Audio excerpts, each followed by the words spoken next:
Après Xavier Bertrand, après Anne Hidalgo, Marine Le Pen est donc la troisième invitée des matins présidentiels de France Info jusqu'à 9h.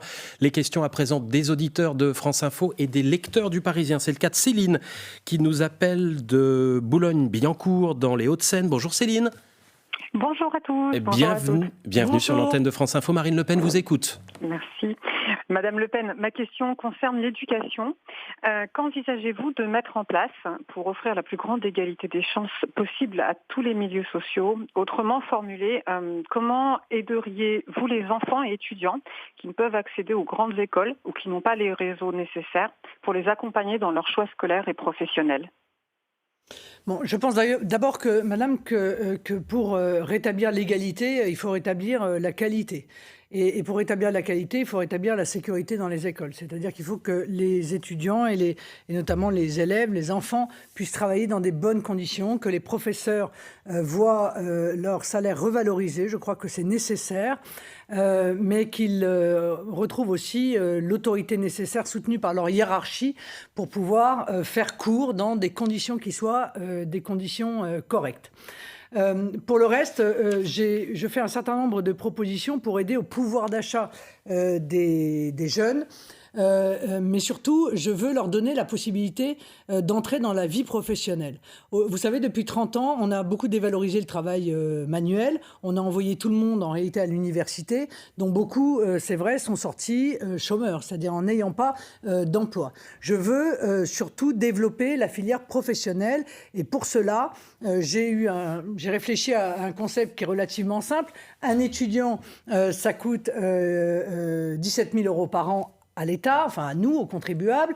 Un lycéen, ça coûte 11 000 €. Et donc, je vais prendre la moitié de cette somme que je vais accorder aux entreprises pour qu'ils forment des apprentis, pour qu'ils prennent des jeunes en contrat de professionnalisation.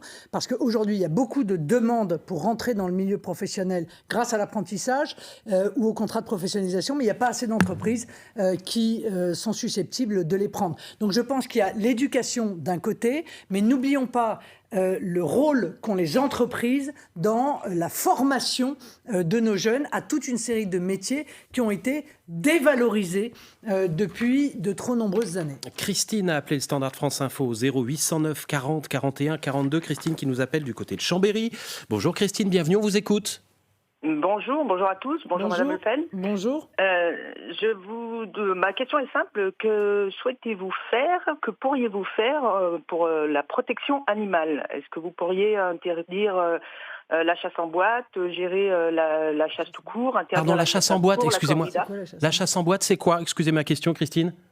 La chasse en boîte, alors c'est quelque chose qui maintenant a lieu en France. C'est les animaux qui sont enfermés dans un parc. Donc les animaux ne peuvent pas sortir. Les chasseurs sont à l'extérieur du parc et peuvent tirer à vue sur tous les animaux. Voilà. Et qu'est-ce qu'on pourrait faire aussi contre l'expérimentation animale?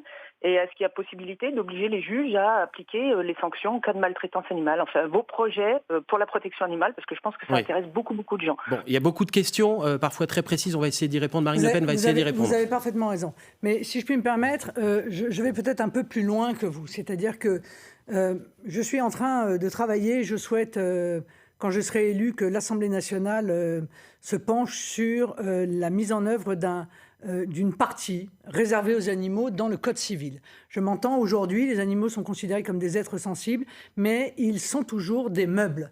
Je pense qu'il faut faire cesser cela. Il faut que dans le Code civil, il y ait les dispositions pour les hommes, les dispositions pour les meubles et les dispositions qui concernent les animaux en fonction de leur nature, bien entendu, domestique, d'usage ou sauvage. D'abord parce que la protection animale nécessite qu'on renforce effectivement un certain nombre de règles. Et en même temps, je souhaite rassurer les agriculteurs aussi, rassurer les chasseurs, mais les chasseurs, hein, pas ceux qui, encore une fois, comme vous le disiez, lâchent des animaux dans un espace totalement restreint. Ça, c'est une pratique pour répondre à la question de Christine. C'est pas ça la chasse. Ouais. Ça, c'est une pratique que vous interdiriez. Moi, je pense qu'on peut arriver à rédiger, sur le plan législatif, une protection pour l'animal qui, en même temps, évidemment, puisse remplir les objectifs que réclament les protecteurs des animaux auxquels je m'associe, et les chasseurs, mais aussi les agriculteurs, qui bien souvent sont mis en cause dans un fonctionnement qui est un fonctionnement normal. Je ne parle pas d'un fonctionnement anormal, hein. Je parle d'un fonctionnement normal, et chacun a besoin d'être rassuré par des règles législatives qui soient clairement définies et travaillées. Vous n'interdisez pas la chasse, par exemple, vous ne la limitez pas non plus le week-end et pendant les vacances, comme le propose M. Jadot. La chasse est un loisir populaire. Oui. C'est un acquis de 1789, hein, d'accord ? Donc, je pense qu'il ne faut pas interdire la chasse. Maintenant, il y a un problème auquel il faut trouver une solution en mettant tout le monde autour de la table, c'est le problème des forêts domaniales.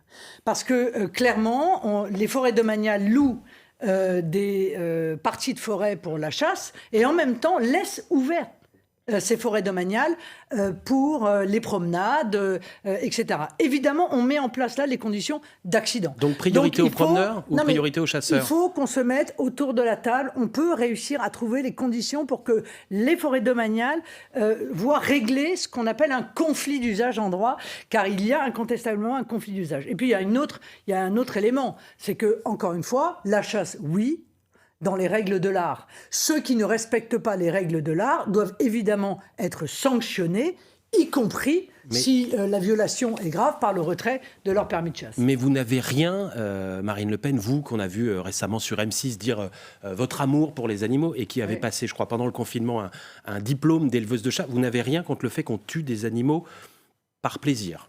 Non, mais depuis que l'homme est homme, les hommes chassent. Il y a des choses qu'on faisait il y a 2000 ans qu'on ne fait plus aujourd'hui. Depuis que l'homme est homme, les hommes chassent. Mais encore une fois, il y a des règles.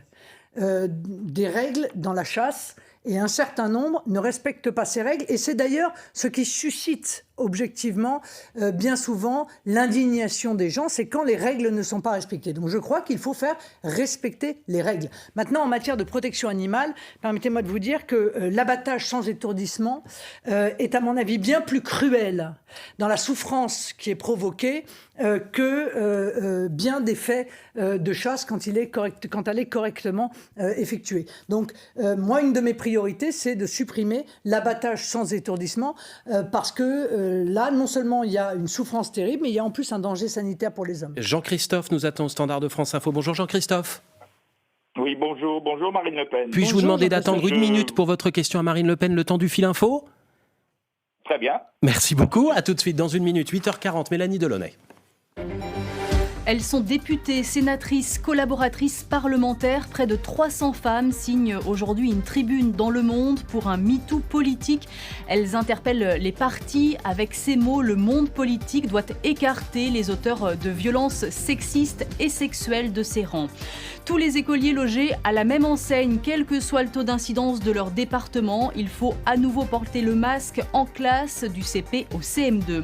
Le nombre de morts à cause de la pollution aux particules fines en baisse de 10% en un an en Europe. Encore 300 000 décès prématurés tout de même. La moitié pourrait être évitée si les objectifs de qualité de l'air étaient respectés. Des milliers de migrants à la frontière entre la Biélorussie et la Pologne, manipulés par la Biélorussie selon l'Union européenne qui s'apprête à décider aujourd'hui de nouvelles sanctions. Elles vont notamment viser les agences qui font venir ces migrants jusqu'à la frontière. France Info. Les matins présidentiels, Marc Fauvel. Toujours avec Marine Le Pen, candidate soutenue par le Rassemblement national à la présidentielle, et Jean-Christophe qui a donc patienté, et je le remercie, au standard de France Info, le 0809 40 41 42. On vous écoute, Jean-Christophe. Bonjour Marine Le Pen. Bonjour monsieur. J'aurais une question à vous poser sur la sécurité, mais si la rédaction m'en laisse le loisir, je voudrais revenir aussi sur vos problèmes de parrainage tout à l'heure.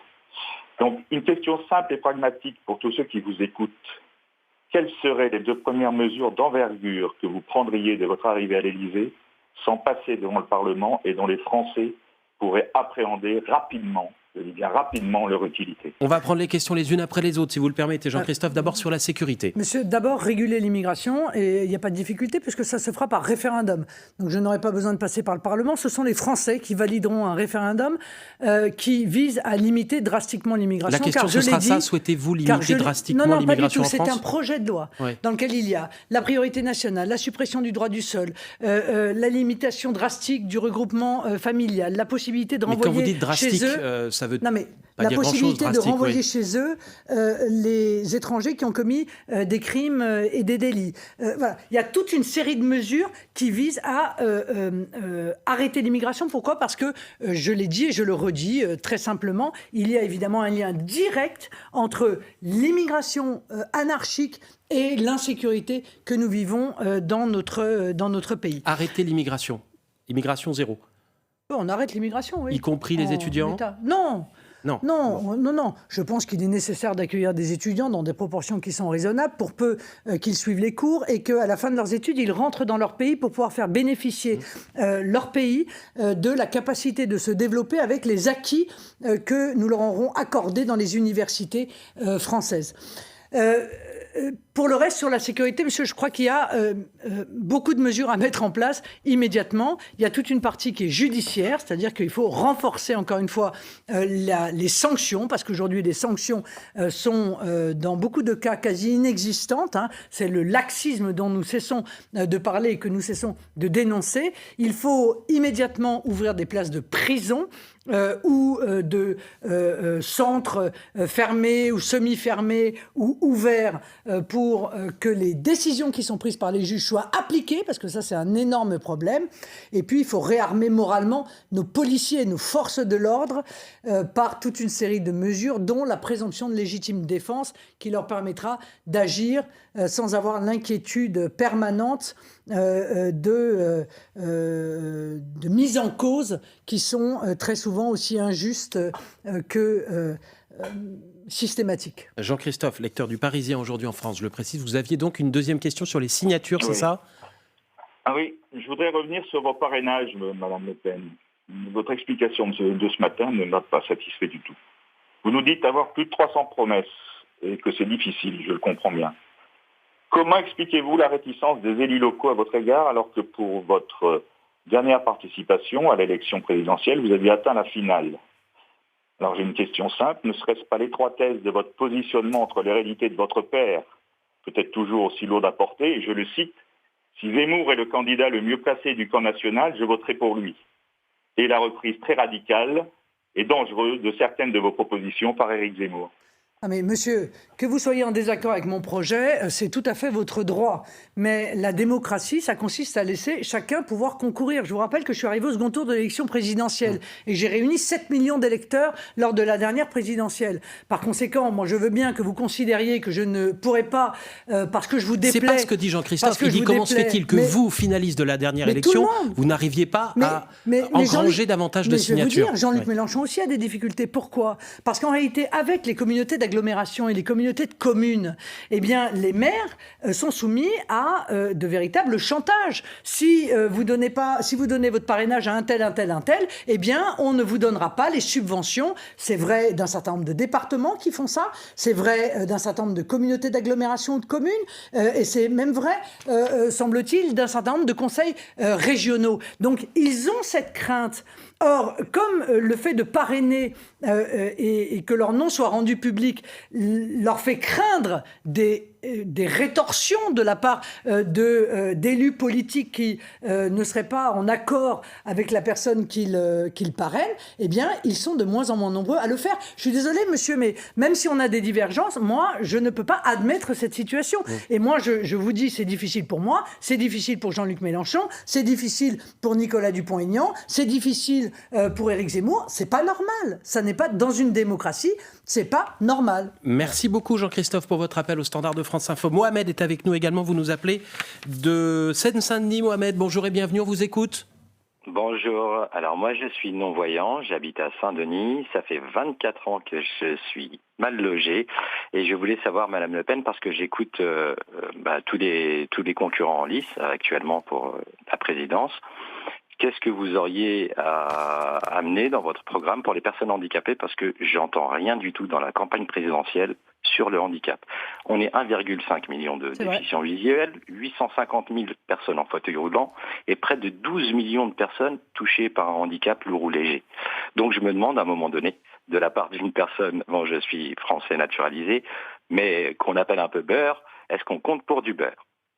Mais vous avez raison, Mohamed, de soulever ce problème, et je serai amené évidemment à expliciter les mesures que je proposerai pour le handicap. Mais pour répondre directement à votre question, d'abord, je vais procéder à la déconjugalisation de l'allocation adulte handicapé, car vous savez c'est-à-dire qu'on ne dépendra plus des revenus de sa femme ou de son mari. C'est-à-dire que parce qu'on est handicapé, on touche une allocation, et c'est pas parce que votre mari ou votre femme gagne de l'argent que vous n'y avez pas droit. Deuxièmement, je pense qu'il ne faut pas qu'elle soit inférieure à 1 000 €, exactement d'ailleurs comme les retraites ou le minimum vieillesse dont j'ai parlé tout à l'heure. Troisièmement, si je puis me permettre, la mise en œuvre de la priorité nationale au logement social pourrait parfaitement, évidemment, vous bénéficier, j'allais dire plus, puisque je pense qu'il faut donner évidemment un avantage supérieur encore à ceux qui sont victimes d'un handicap et qui peuvent parfois avoir des difficultés à trouver un logement. Après, il y a toutes les mesures que je proposerai d'accession à l'emploi ou de formation, mais les handicapés doivent faire partie intégrante de la société française et ils se sentent bien souvent mis à l'écart. On retourne au standard. Grégoire nous attend, du côté d'un département que vous connaissez bien, Marine Le Pen, c'est le Pas-de-Calais. Grégoire qui est à Boulogne-sur-Mer. Bonjour Grégoire, bienvenue. Marine Le Pen vous écoute et nous aussi, vous êtes lecteur du Parisien, aujourd'hui en France, notre partenaire. Alors, ma question était la suivante, et elle fait suite un petit peu sur les réflexions que vous venez de faire sur le logement. Et moi, c'est plus précisément sur la question de l'accession à la propriété, notamment pour les jeunes couples. Parce que nous, notre problème dans notre région, c'est qu'on a énormément de villes et de villages où la plupart des biens, en fait, sont pris pour les résidences secondaires. Et donc, on a énormément de difficultés à pouvoir trouver notre premier logement. Ça, plus toutes les conséquences en cascade que peut avoir la présence massive des logements secondaires sur la vie de quartier, la possibilité d'avoir des enfants dans les classes, ce genre de choses. Voilà. Alors, beaucoup de questions en une. Je vais essayer de répondre. D'abord, dans le projet que je porte, il y a énormément de choses à destination des jeunes. Que ce soit des jeunes entrepreneurs avec l'exonération d'hier pendant 5 ans. Hier, pour les l'impôt jeunes... sur le revenu, Marine Le Pen, pour les non-fiscalistes. Alors, Grégoire n'est pas concerné, il a 35 ans, mais en dessous de 30 ans, plus 1 euro d'impôt sur le revenu. En dessous de 30 ans. Plein de choses pour pour en dessous de 30 ans. Quels que soient les revenus, on ne paye plus d'impôt en dessous de 30 ans. Oui, pendant 5 ans. Oui. Car je crois vraiment qu'il faut que les jeunes restent, construisent leur vie, construisent leur entrée dans la formation, dans les professions en France. Pourquoi vous ne faites pas une exception? Il y a 80% des jeunes qui rêvent de partir. Vous imaginez si on leur propose un meilleur emploi, qui rêvent de quitter la France. Moi, je trouve que c'est déchirant. Donc, il faut leur répondre. J'apporte évidemment des réponses également pour les créateurs d'entreprises, vous le savez, avec l'exonération d'impôt sur les sociétés pour tous les créateurs d'entreprises de moins de 30 ans. Sur l'accession à la propriété, qui est la question de Grégoire qui dit qu'il y a trop de résidences secondaires chez nous. Oui. Et dans d'autres villes, on pourrait vous dire qu'il y a trop de logements Airbnb aussi qui prennent une partie du marché. Le problème, c'est que bien souvent, les jeunes n'arrivent pas en réalité à obtenir des prêts parce qu'ils n'ont pas la somme initiale nécessaire. Donc, je propose un prêt de l'État de 100 000 €. Adossé sur un prêt bancaire, qu'évidemment les banques seront plus aptes à prêter une somme qui soit raisonnable. Et je vais même vous dire, j'en fais une mesure de natalité, puisque je transformerai le remboursement de ce prêt en subvention au 3e enfant. C'est-à-dire qu'un jeune couple, pour pouvoir accéder à la propriété, empruntera à taux zéro à l'État 100 000 €. Et il pourra, au 3e enfant, ne plus rembourser, en fait, ce prêt. Ce sera cadeau. Oui, ce sera cadeau. Au 3e enfant, on arrête de rembourser cadeau, le prêt. parce que nous avons besoin de natalité dans notre pays. Pour sauver notre système de retraite dont nous parlions tout à l'heure, il faut de la création d'emplois, mais il faut aussi de la natalité. Et moi, je suis pour vraiment faire une grande politique à destination des familles, parce que les familles françaises, c'est elles qui font tourner le pays quand même. 8h52, le fil info, Mélanie Delaunay, et les questions des auditeurs. La suite dans un instant. Cette première en Europe, l'Autriche confine les personnes non vaccinées contre le Covid. Depuis ce matin, 2 millions d'Autrichiens doivent rester chez eux, sauf exception comme le travail ou les courses. La mesure s'applique dès 12 ans. En France, rien ne justifie un nouveau confinement, estime Marine Le Pen, la candidate du Rassemblement national, invitée des matins présidentiels de France Info.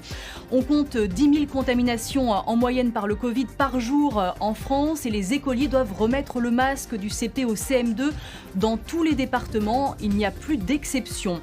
Le couple Fillon de retour devant la justice aujourd'hui dans l'affaire des emplois fictifs de Pénélope Fillon. L'ex-premier ministre François Fillon avait été condamné en première instance à 5 ans de prison, dont 2 ans ferme. Le Portugal de Cristiano Ronaldo devra passer par des barrages pour accéder au prochain mondial de foot au Qatar. Pour l'Espagne, c'est bon, c'est fait, elle est qualifiée grâce à sa victoire hier soir sur la Suède. France Info. Les matins présidentiels, Marc Fauvel. Allez, il nous reste un peu plus de 5 minutes, Marine Le Pen, pour donner la parole notamment à Romain. Bonjour Romain. Bonjour. 47 ans, vous travaillez en Corse, c'est ça, dans la fonction publique ? Oui, à Ajaccio. À Ajaccio. Ouais. Quelle est votre question ? On vous écoute. Je voudrais connaître la position de Mme Le Pen concernant la gratuité des transports en commun dans toute la France, y compris pourquoi pas les TGV. Et j'aurais une question subsidiaire aussi sur une baisse sur la taxe sur le tabac, par exemple, qui est une question un peu taboue, mais qui est une dépense qui ruine beaucoup de Français. La gratuité des transports, y compris des trains. Non, alors, pardon, moi je suis contre la gratuité, parce que la gratuité des transports, en fait, ça n'existe pas. C'est toujours payé, évidemment, par quelqu'un et notamment par les pourtant, contribuables. Si je ne m'abuse, vous la proposez pour les jeunes pendant les heures creuses. Oui. En revanche, je suis pour la gratuité totale pour les jeunes de 18 à 25 ans dans les trains, quels que soient les trains, y compris les TGV, aux heures creuses. Parce que je pense qu'il faut aider les jeunes à être mobiles et c'est quelque chose qui pèse évidemment énormément le coût du transport pour les jeunes sur leur pouvoir d'achat. Donc ça participe de toute une batterie de mesures qui visent à faciliter la vie des jeunes, rendre du pouvoir d'achat aux jeunes, et ça me paraît essentiel. Et en réalité, ça ne coûte pas grand-chose puisque précisément là, il s'agit de places qui ne sont pas vendues. Donc, mais pas au-delà des jeunes, pas de gratuité des transports. Non, ailleurs. Les jeunes, bien souvent, ont quand même plus de souplesse, plus de flexibilité dans les transports qu'ils prennent, dans les horaires qu'ils prennent. Et donc, ça permet, je pense, de remplir vraiment un besoin. Le besoin de pouvoir d'achat. Sur le tabac, Marine Le Pen, si vous êtes élue, est-ce que vous continuez l'augmentation des taxes ? Non, on ne va pas continuer l'augmentation des taxes. Aujourd'hui, les taxes sont déjà extrêmement hautes. Est-ce que vous les baissez ? Il est sûr que non, je ne les baisserai pas. Je pense que, et pour avoir été fumeuse pendant très longtemps, donc je n'ai pas de difficulté là-dessus, que c'est un vrai problème de santé publique, ça c'est incontestable. Mais je pense qu'il ne faut pas augmenter non plus de manière inconsidérée. Qu'on se serve de l'arme fiscale comme d'une incitation à baisser la consommation est une chose, qu'on en arrive à des prix qui sont des prix quasiment de produits de luxe, je pense que c'est inconsidéré. Si les gens veulent continuer à fumer, c'est malheureux pour eux, mais en l'occurrence, je trouve que ce qui revient, un prix qui reviendra en fait à une véritable interdiction qui touche bien entendu évidemment les gens modestes, car les gens qui sont aisés ou qui ont les moyens, vous pouvez mettre le paquet à 20 €, ils auront toujours la possibilité d'acheter leur paquet de cigarettes. Donc cette espèce de discrimination, c'est un peu comme les tests, la fin des tests gratuits, cette discrimination, si vous voulez, par l'argent, je trouve, n'est pas de bonne politique dans notre pays. Merci à Romain qui nous appelait de Corse et bienvenue à Nathalie qui, elle, habite dans les Alpes-Maritimes. Bonjour Nathalie, bienvenue. Bonjour monsieur, bonjour Marine. Bonjour. Une question qui commence par bonjour Marine, a priori elle va être plutôt favorable. Je vous écoute Nathalie. Oui, content de vous avoir au téléphone Marine. Voilà, moi ma question vient sur le problème que vous avez parlé souvent et qui est très préoccupant, le problème de la désertification des villages et des petites villes où il y a justement Là j'ai le cas d'une amie par exemple qui a voulu prendre rendez-vous chez un gynécologue dans un petit village et elle a rendez-vous par avant 2023. 2023. Voilà, donc c'est un gros problème et vous vraiment vous en parlez et voilà, je voulais des éclaircissements. Et bravo et merci Marine. Merci. Marine Le Pen, en quelques mots si c'est possible. Je sais que c'est un sujet important dans la vie de millions et de millions de femmes et d'hommes, la santé. L'aménagement du territoire, la démétropolisation, c'est-à-dire le rééquilibrage entre les campagnes et les grandes métropoles, c'est un élément essentiel. Ce sera le fil conducteur de la politique que je mènerai. Parce qu'il faut résoudre le problème de la fracture sanitaire qui est de plus en plus importante. Je vous dis 13 départements qui n'ont pas de gynécologue. Ça va avoir des conséquences sur la santé des femmes. On parle beaucoup des droits des femmes, on ne parle pas de ça. Il faut évidemment en parler et il faut mettre en place là, pour le coup, des incitations fiscales pour pousser les entreprises à venir se réinstaller dans les petites villes, dans les villes moyennes, parce que c'est un cercle vertueux. S'il y a des entreprises, il y a des emplois. S'il y a des emplois, il y a des familles. S'il y a des familles, il y a des écoles. S'il y a des écoles, il y a des médecins. Pour les médecins, Marine Le Pen, incitation ou obligation ? Non, il faut faire évidemment des incitations. Ça existe déjà aujourd'hui. Non, il faut faire. Oui, mais peut-être faut-il les rendre plus importantes. Il faut faire des incitations, mais surtout, vous n'amènerez pas un médecin dans la campagne s'il n'y a pas d'école. S'il n'y a pas un hôpital, car souvent les médecins travaillent aussi à l'hôpital, s'il n'y a pas un hôpital à moins de 150 km, votre médecin ne viendra pas. Donc c'est l'intégralité de l'aménagement de notre pays qu'il faut revoir, parce qu'on a laissé faire la main invisible du marché. Dans ce domaine comme dans beaucoup d'autres, eh bien, ça a donné du grand n'importe quoi et beaucoup d'injustice. Merci à tous les auditeurs et aux lecteurs du Parisien aujourd'hui en France. Merci à vous pour votre invitation. Vous interroger. Merci à vous, Marine Le Pen, troisième invitée ce matin des matins présidentiels de France Info. Opération qui va continuer évidemment dans les 5 mois qui nous séparent du premier tour de l'élection présidentielle. Merci, bonne journée à vous.